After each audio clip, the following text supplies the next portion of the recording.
El corazón humano late 100.000 veces cada día. El corazón es un músculo, una bomba, tiene un propósito: bombear sangre.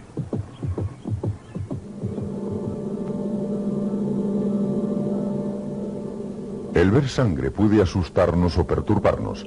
Su apariencia, la de un simple líquido rojo, oculta su asombrosa complejidad. Transporta hasta los tejidos del cuerpo toda la materia prima que necesitan para vivir.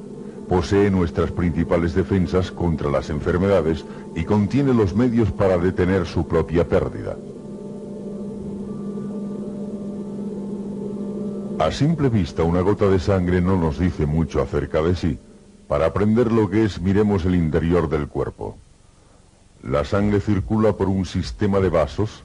Las arterias llevan la sangre desde el corazón y se ramifican en conductos más y más pequeños llamadas arteriolas, terminando en vasos capilares de tamaño microscópico.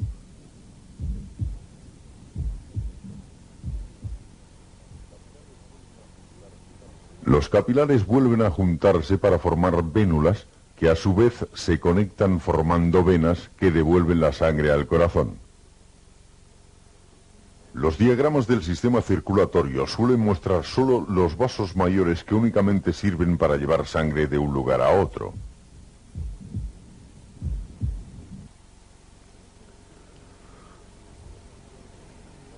Si pudiéramos ver solo los vasos capilares, el cuerpo parecería ser casi totalmente rojo por fuera.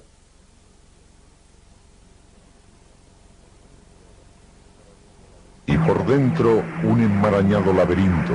Colocados en fila, los capilares de una persona circundarían la Tierra 2 veces.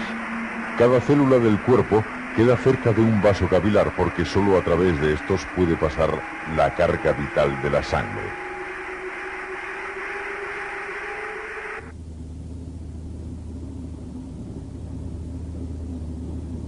La pared capilar, que tiene el espesor de una célula, permite el paso a ciertas sustancias de la sangre mientras retiene a otras. Lo que la atraviesa depende del ambiente que rodea el vaso capilar. Por ejemplo, si el ambiente contiene menos oxígeno que la sangre, el oxígeno pasará hacia afuera del vaso capilar. A la vez, otras sustancias, tales como residuos del cuerpo, pueden pasar a los vasos capilares. Normalmente no vemos estas materias pasar a los capilares porque van disueltas en los fluidos del cuerpo, pero con un microscopio podemos ver la sangre fluir por los vasos de los animales de laboratorio. Vemos que la sangre no es un simple líquido rojo, sino que es un tejido líquido. Suspendidas en un líquido transparente llamado plasma, hay glóbulos blancos, glóbulos rojos y plaquetas que apenas se ven. Una gota de sangre de este tamaño contiene un asombroso número de estos elementos. Cerca de 100.000 glóbulos blancos, 6 millones de plaquetas y 100 millones de glóbulos rojos. Todo en una gota. Esto es anormal, un flujo de sangre muy lento en un animal que combate una infección. Normalmente, la sangre fluye veloz. Preparando una muestra especialmente, podemos ver las cantidades relativas de cada parte de la sangre. La capa superior es el plasma líquido. La capa inferior consta de glóbulos rojos y mirándola de cerca vemos una capa intermedia. Glóbulos blancos mezclados con plaquetas. Más de la mitad de la sangre consta del dorado y transparente plasma líquido. 9/10 partes del plasma es agua. La 10ª parte restante lo convierte en un fluido dinámico, complejo y vitalmente importante. Las sustancias químicas del plasma están en solución con el agua, como la sal está disuelta en el mar. De hecho, la sal es parte importante del plasma. Ayuda a garantizar que el cuerpo mantenga un nivel adecuado de fluidos. Las proteínas del plasma también ayudan a conservar el delicado equilibrio de fluidos del cuerpo. Las proteínas lo defienden contra las enfermedades y permite que la sangre se coagule. El plasma también contiene hormonas. Ciertas glándulas especializadas segregan las hormonas hacia la sangre. Las hormonas controlan muchos procesos importantes tales como el crecimiento y la utilización de los alimentos. Lo que comemos, una vez digerido, pasa a los tejidos del cuerpo en el plasma. Las células utilizan las sustancias nutritivas para funcionar, renovarse y crear nuevas células. Cada parte del cuerpo, los dientes, la piel, los músculos, los huesos, todo pasa por el plasma en forma de materia prima.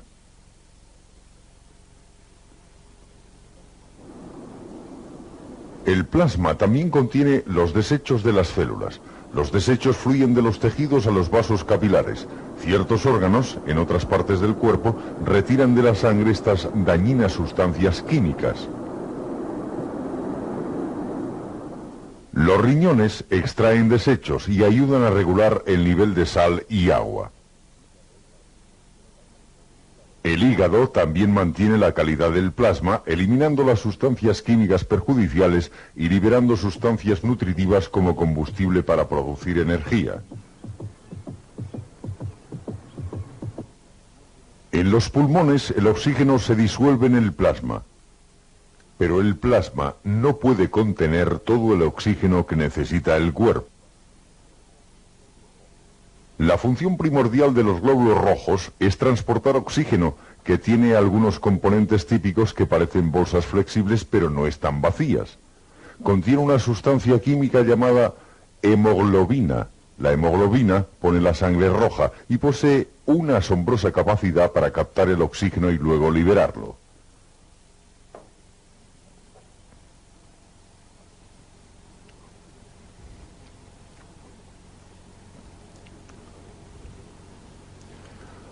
Como muchos de los elementos integrantes de la sangre, los glóbulos rojos nacen no en la corriente sanguínea, sino en el esqueleto, en la médula roja que hay en el interior de los huesos.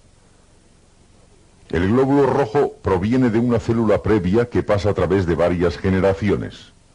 Según se desarrolla, pierde algunas de sus partes, mientras tanto produce la roja hemoglobina. Finalmente expulsa su núcleo. La célula toma su forma característica y sale a la corriente sanguínea. La médula roja es una fábrica de glóbulos rojos asombrosamente productiva. En el rato que dura este programa, un esqueleto produce alrededor de 4 millones de glóbulos rojos. Supongamos que hubiese solo un glóbulo rojo en todo el sistema. Supongamos que podemos viajar con él a lo largo de un solo de sus circuitos. Estamos aquí, en el lado derecho del corazón. El viaje comienza con un latido del corazón. Nuestro primer destino es un pulmón. En los pulmones los vasos capilares quedan muy cerca de unas membranas sumamente delgadas. A través de ellas pasan el oxígeno y otros gases. Las membranas forman millones de sacos de aire. Cuando inhalamos, los sacos se llenan de aire fresco. Cuando el glóbulo rojo pasa junto a un saco de aire, atrae el oxígeno que se ha disuelto en el plasma. El glóbulo toma un color rojo más brillante. La célula rica en oxígeno fluye entonces al lado izquierdo del corazón, completando así la primera vuelta de su circuito.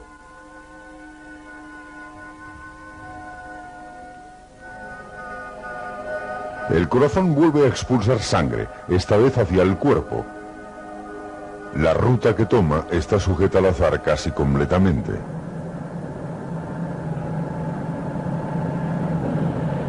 La célula roja soltará su carga de oxígeno solo en un vaso capilar y solo cuando las células que rodean el capilar tienen menos oxígeno que la sangre.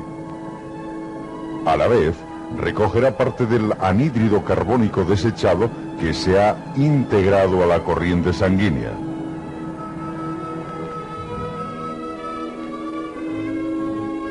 Cuando el glóbulo rojo contiene menos oxígeno, se oscurece su color.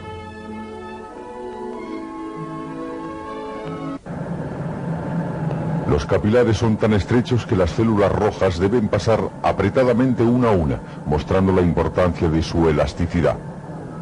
Nuestro típico glóbulo rojo pasa del capilar a las vénulas y luego a las venas. Regresa al lado derecho del corazón, completando la segunda vuelta de su circuito. Como vimos entonces, viaja de regreso a los pulmones. Allí suelta su carga de dióxido de carbono y recoge una nueva carga de oxígeno. El ciclo se vuelve a empezar y continúa mientras dure la vida de la célula. Las células rojas viven alrededor de 120 días. Viven impulsadas por billones de otras células. Tienen que realizar 1000 contorsiones. Vemos cómo quedan pilladas en la bifurcación de esta arteriola, que se divide, se aplastan una contra otras en la división, mostrando otra vez la importancia de su elasticidad. Las células rojas completarán alrededor de 70.000 circuitos y recorrerán muchos miles de kilómetros. Finalmente, al envejecer, la célula puede desintegrarse o, como vemos aquí, puede ser devorada entera por otras células del cuerpo. Estas células devoradoras son glóbulos blancos. Estos pueden parecernos organismos inhumanos que se arrastran por nuestro cuerpo, pero en realidad son una gran defensa contra la invasión de organismos foráneos. La mayoría de ellas nacen en la médula ósea. Son más grandes que los glóbulos rojos y cada uno tiene un núcleo, más otra maquinaria celular que no tienen los rojos. Son capaces de salir fuera de los vasos sanguíneos. En cualquier momento dado hay más fuera de la corriente sanguínea que dentro. Los organismos foráneos atacan el cuerpo continuamente. Los glóbulos blancos de la sangre ayudan a eliminar los invasores. Aquí un glóbulo blanco consume bacterias. Primero las envuelve y luego las destruye. Pero a veces los organismos invasores se reproducen más rápidamente de lo que pueden eliminarse y el cuerpo enferma.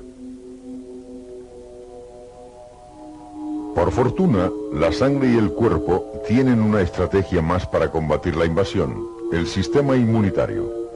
Cualquier sustancia que provoque una respuesta del sistema de inmunidad es un antígeno. La primera invasión del antígeno puede enfermarnos bastante. Lentamente los glóbulos blancos destruyen el antígeno, pero mientras lo logran, el cuerpo prepara una defensa hecha a la medida contra ese germen en particular para crearnos inmunidad contra la enfermedad. Digamos que ha entrado en el cuerpo una bacteria potencialmente peligrosa. Puede enfermarnos, pero mientras tanto cierto tipo de glóbulo blanco llamado linfocito aprende a reconocer esa bacteria. Cuando el germen toca el linfocito, este se divide. Los nuevos linfocitos producen ciertas proteínas especiales llamadas anticuerpos. Algunos de los anticuerpos se hacen parte del linfocito, otros pasan al plasma para circular por el cuerpo. Los anticuerpos son armas hechas a la medida contra los invasores. Estos anticuerpos solo atacarán a este tipo de bacterias para destruir los gérmenes o inmovilizarlos para que los glóbulos blancos puedan reconocerlos y actuar contra ellos más fácilmente. Esta estrategia puede proveer inmunidad contra la repetición del ataque de muchas enfermedades. Podemos aprovechar este mecanismo inyectando en el cuerpo microbios muertos o debilitados de las enfermedades. Así desarrollamos anticuerpos contra los gérmenes sin tener que sufrir la enfermedad. Esta inmunización salva incontables vidas cada año. En resumen, los glóbulos blancos tienen dos funciones principales. Una es reconocer elementos peligrosos en el cuerpo y la otra es destruirlos. Las plaquetas, que son el tercero y más pequeño elemento formado de la sangre, también defienden el cuerpo. En este caso, la defensa es contra la pérdida de sangre. Como las células rojas y la mayoría de las blancas, las plaquetas se forman en la médula ósea, cuando sus gigantescas células matrices se rompen, soltando las plaquetas a la corriente sanguínea. Trabajando en combinación con las proteínas del plasma, las plaquetas tapan el escape de la sangre de los vasos. Antes, al mostrar un tubo de ensayo con sangre separada, tuvimos que añadir a la sangre una sustancia química para evitar que se coagulara. De otro modo, la sangre del tubo se hubiera puesto así. Claro que todos tratamos de evitar las heridas, pero a veces nos ocurren. Primero sangramos. La sangre fluye por el tejido roto. El tejido lesionado libera sustancias químicas. Los vasos se hinchan para estrechar la abertura. Y comienza el complejo proceso de la coagulación. Normalmente las plaquetas fluyen libremente por los vasos. Cuando un vaso se lesiona, las plaquetas se adhieren a la superficie rota y luego unas a otras. En poco tiempo han formado un tapón flojo y mientras tanto las sustancias químicas del tejido lesionado activan una serie de reacciones químicas que tienen como resultado final la formación de fibras duras de proteínas. Esta micrografía muestra glóbulos rojos, un glóbulo blanco y una masa de plaquetas atrapadas entre las fibras. Las plaquetas se extienden para adherirse a las fibras. Las plaquetas se contraen uniendo las fibras para sellar más la herida. Inevitablemente invaden la lesión bacterias, suciedad y otros desechos. Las células blancas llegan a destruir invasores extraños tales como estas bacterias. Aquí vemos glóbulos blancos pegados a la pared de un vaso cerca de una infección. Saldrán de la corriente sanguínea para combatir la infección en los tejidos. Finalmente, los tejidos lesionados se repararán. La herida sanará. Las magulladuras se deben a golpes ligeros que rompen los vasos pero no abren la piel. En casos de lesiones muy graves, como lo son las quemaduras, la pérdida de fluido puede ser tan grande que la víctima muera antes de que pueda empezar el proceso de curación. Pero si se atiende a tiempo, puede darse tratamiento de transfusión. En la transfusión se inyecta la sangre de una persona donante en la corriente sanguínea de otra persona. Aunque hoy en día nos parezca chocante, las primeras transfusiones intentadas a mitad del siglo XVII fueron entre hombres y animales. Los resultados fueron desastrosos. Aun cuando se intentó realizar transfusiones entre personas, pocas veces se llevaron a cabo con éxito.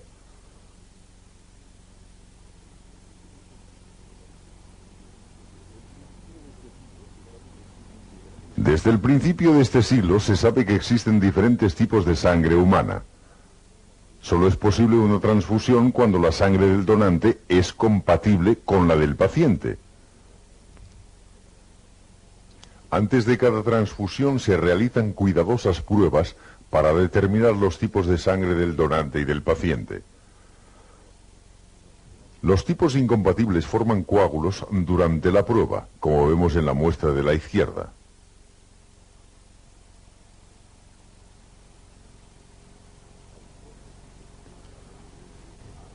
Hay 4 grupos principales de sangre, A, B, AB y 0, con subdivisiones en cada grupo. Los pacientes pueden recibir la sangre completa o solo parte de la sangre según su necesidad. Hasta que resulte práctica la sangre artificial como sustituta, cada año miles de personas deberán sus vidas a los donantes. El donar sangre es un acto de solidaridad rápido, seguro y relativamente indoloro. El cuerpo repone rápidamente la sangre donada, y esta sangre puede salvar una vida. La sangre fluye continuamente por el sistema circulatorio. Su plasma transporta las sustancias químicas esenciales para los tejidos del cuerpo. El plasma contiene complicados mecanismos de defensa contra las enfermedades y la pérdida de sangre.